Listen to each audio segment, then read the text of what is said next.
या देवी सर्वभूतेषु मातृरूपेण संस्थिता नमस्तस्यै नमस्तस्यै नमस्तस्यै नमो नमः। जय माता दी। स्वागत है आपका हमारे चैनल पर। आज के इस वीडियो में हम आपको सुनाने जा रहे हैं दुर्गा सप्तशती के 12वें अध्याय का पाठ। अभी तक के सभी अध्यायों को सुनने के लिए आपका बहुत बहुत आभार। तो सभी प्रकार की व्रत कथाएं सुनने के लिए और हमसे जुड़े रहने के लिए आपको केवल हमारे चैनल को सब्सक्राइब करके बेल आइकन पर प्रेस करना है। आज की कथा अच्छी लगे तो लाइक करना है और शेयर करना है। तो चलिए अब हम सुनते हैं दुर्गा सप्तशती के 12वें अध्याय का पाठ।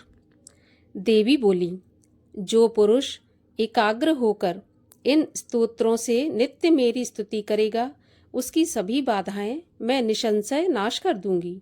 और जो मधुकैटभ का नाश, महिषासुर का घात एवं शुंभ निशुंभ इन दोनों के वध आदि का कीर्तन करेंगे और जो एकाग्र होकर अष्टमी, चतुर्दशी और नवमी तिथियों में भक्ति पूर्वक मेरे इन उत्तम चरित्रों का महात्म्य सुनेंगे, उन्हें किसी भी प्रकार का अनिष्ट स्पर्श नहीं करेगा। ना पापों से उत्पन्न आपत्तियां उन्हें दुखित कर सकेंगी, ना दरिद्रता प्राप्त होगी, ना प्रिय का वियोग होगा, शत्रु का भय नहीं होगा, लुटेरे तथा राजा से भी कोई भय नहीं आएगा, और न शस्त्रों से, न अग्नि से, न जल राशि से भय कभी भी नहीं होगा। इसलिए मेरा महात्म्य एकाग्र चित्त होकर पढ़ना चाहिए एवं भक्ति से सदा सुनना चाहिए। मेरा चरित्र परम मंगलदायक है। महामारी से उत्पन्न सभी उपद्रवों को तथा तीनों पापों को मेरा महात्म्य शांत कर देता है। मेरे जिस मंदिर में मेरा यह महात्म्य पढ़ा जा रहा हो उस स्थान का मैं कभी त्याग नहीं करती। वहाँ मेरा सदा सन्निधान रहता है। बलिदान, पूजा, अग्निहोत्र एवं महोत्सव में इस मेरे सारे चरित्र का पाठ करें और श्रवण करें। इस प्रकार विधि जानकर अथवा बिना जाने बलि, पूजा, हवन आदि जो कुछ भी करेगा उसे मैं प्रीतिपूर्वक ग्रहण कर लेती हूँ। शरद काल में मेरी वार्षिक महापूजा की जाती है। उस अवसर पर जो मेरे इस महात्म्य को भक्ति के साथ सुनेगा उसकी सभी बाधाएं निवृत्त हो जाएंगी और वह धन धान्य पुत्र आदि से संयुक्त हो जाएगा। मेरी उस पर कृपा सदैव बनी रहेगी, इसमें कोई संशय नहीं है। मेरे इस महात्म्य को, मेरी उत्पत्ति की पवित्र कथाओं को एवं युद्ध में मेरे पराक्रम को जो मनुष्य सुनेगा वह सर्वथा निर्भय हो जाएगा।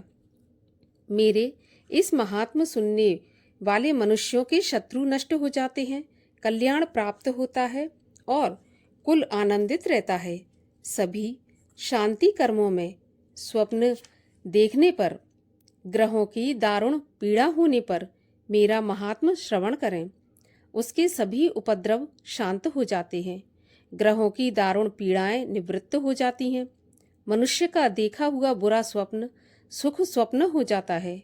बाल ग्रहों द्वारा पीड़ित बालकों के लिए यह महात्म्य शांतिदायक है।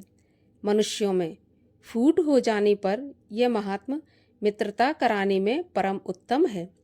सभी दुराचारियों के बल का भली भांति नाश कर देता है। पढ़ने से ही राक्षस, भूत, पिशाच आदि का नाश होता है और मेरा यह सारा महात्म्य मेरी सन्निधि प्राप्त करा देता है। पुष्प, अर्घ, दीप, धूप, गंध तथा उत्तम दीपों द्वारा मेरे पूजन से, ब्राह्मणों को भोजन कराने से, होम से, प्रतिदिन के अभिषेक से और भी अनेक प्रकार के भोगों पदार्थों के दान से वर्ष भर जो मेरे अर्पण करके आराधना करते हैं, इससे जो मुझे प्रसन्नता होती है वही प्रसन्नता मेरे इस महात्म्य के एक बार सुनने से हो जाती है। इसे सुनते ही सब पाप नष्ट हो जाते हैं, फिर आरोग्य प्राप्त हो जाता है। मेरी उत्पत्तियों का कीर्तन तो सभी भूतों से रक्षा करता है। युद्ध में वर्णित मेरा जो चरित्र दुष्ट दैत्यों के नाश करने वाला है, उसके श्रवण करने पर मनुष्य को बैरियों से किसी प्रकार का भय नहीं रहता।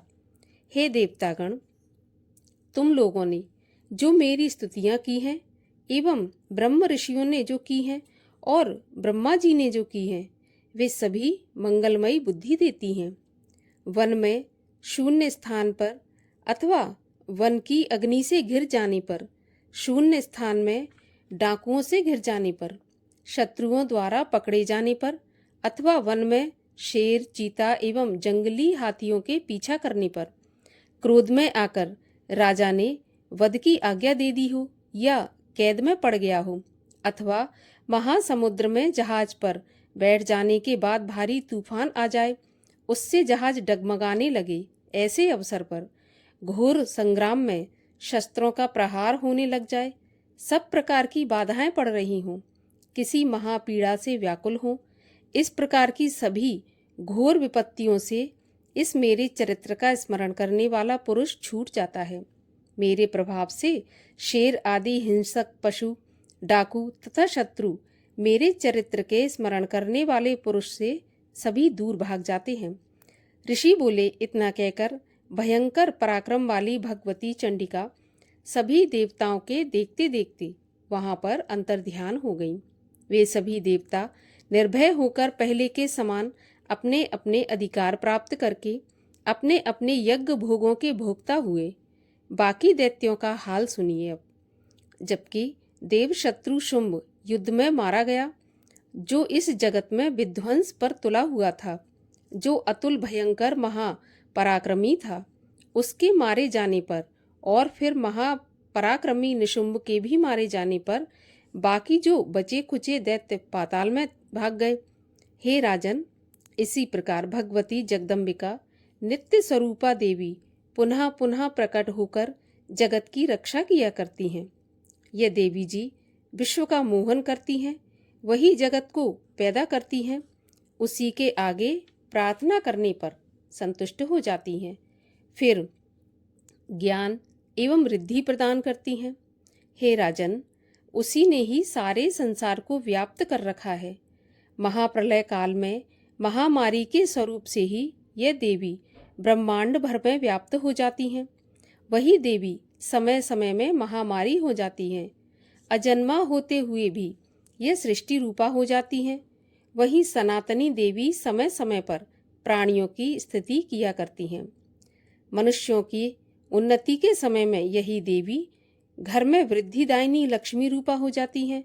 फिर अभाव के समय विनाश के लिए अलक्ष्मी अर्थात दरिद्रता भी बन जाती हैं। पुष्प, धूप, गंध आदि सामग्रियों से पूजी हुई फिर स्तुति करने पर यही देवी धन, पुत्र, धर्म में मति, शुभ गति आदि प्रदान करती हैं। इस प्रकार 12वां अध्याय यहीं पर समाप्त होता है। कथा अच्छी लगी हो तो एक लाइक अवश्य कीजिए, कमेंट में जय माता दी लिखना बिल्कुल न भूलिए और चैनल को सब्सक्राइब करके जाइए।